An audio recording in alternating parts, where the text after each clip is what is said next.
विनेश फोगाट ने क्या कहा? अरे छोड़िए विनेश फोगाट, अरे सुन तो पूरा लीजिए। देश जानता है उसका क्या कहा, छोड़िए। इसे देखो, इसके कपड़े देखो, इसकी बॉडी देखो, ये लड़की तो लगी नहीं रही है। झूठ, आप बॉडी शेमिंग करते हैं। झूठ झूठ झूठ। कोई ऑटोग्राफ हो, फोटोग्राफ हो, वीडियो हो, दिखलवा दीजिए। ये बिल्कुल गलत है, बिल्कुल गलत। बॉडी शेमिंग करते हैं, बहुत ज्यादा। लोगों को बोलते हैं कि ये तो लड़की लगी नहीं रही, इस तरह की बातें करते हैं। मेरे सामने बोला। आपके सामने हुआ? जूनियर के नेशनल ट्रायल्स चल रहे थे लखनऊ में, मेरे को पास में बिठाया, अरे देखो देखो विनेश, देखो इसे तो लड़का लग रही है, बिल्कुल लड़की लगी नहीं रही, देखो इसका कॉस्ट्यूम कैसा लग रहा है। आप क्या बोलना चाहते हो? कॉस्ट्यूम कैसा लग रहा है तो किस वे में कॉस्ट्यूम कैसा लग रहा है, कुछ बोल नहीं सकते सर। मतलब उस टाइम पे रिएक्शन दें क्या समझ ही नहीं आता। विनेश है, अंतर्राष्ट्रीय मेडल पाई हुई हैं। विनेश फोगाट बहुत हो गई, हम क्या चौराहे घूम रहे हैं क्या? पहले कहा कि हमारे साथ नहीं हुआ है और अब जा करके लिखित दे करके आई है कि हम उनके साथ हुआ है। तो विनेश फोगाट भगवान हो गई, वो मेडल ले आई। और मेडल लाना ही अगर भगवान है तो एक भगवान जेल के अंदर क्यों है?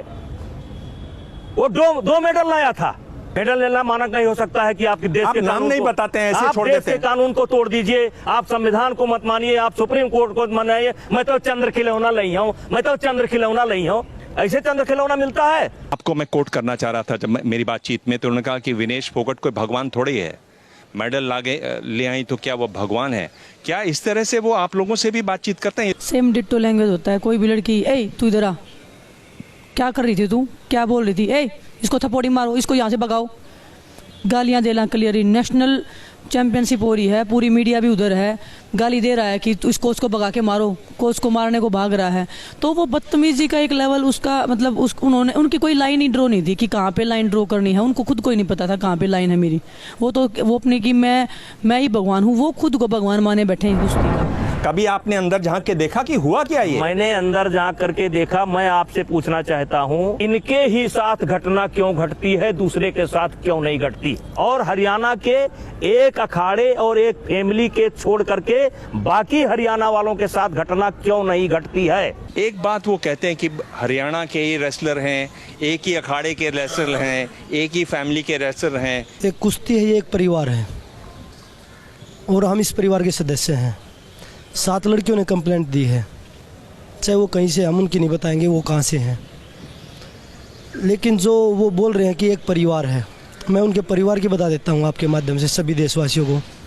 उनका जो खुद प्रेसिडेंट है, वो उनका लड़का है जो उपाध्यक्ष है WFI में, उनका जो दामाद है वो बिहार से अध्यक्ष है, उनका जो दामाद, उनके लड़के का जो साड़ा है वो सेक्रेटरी है UP से। तो परिवारवाद कौन सा है? परिवारवाद हम कर रहे हैं या आप लोग कर रहे हैं?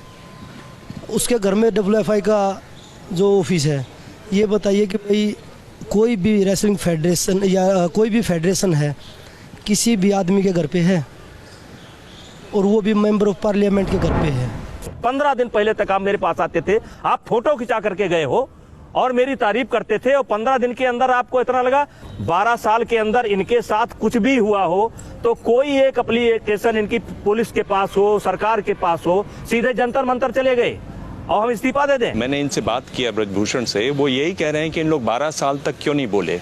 2012 में भी एक आवाज़ उठी थी, लेकिन 24 घंटे के अंदर, लखनऊ कैंप की बात है, जूनियर खिलाड़ियों ने FIR करवाई थी, 24 घंटे में ब्रजभूषण जी ने उसको खारिज करवा दिया था। एक आवाज़ 2014 में भी उठी थी, उसमें भी 24 घंटे में ब्रजभूषण जी ने, जो परमजीत मलिक हैं जो फिजियो थे, उनका और उनकी वाइफ का कैंप में नाम था। उनकी वाइफ जो कि नेशनल में मेडल जीत के कैंप में थी, तो उसको 24 घंटे में कैंप से निकाल दिया गया। तो जो आवाज़ उठ रही थी उसको तो आप दबा रहे थे, बच्चों को डर था ना इस चीज़ का।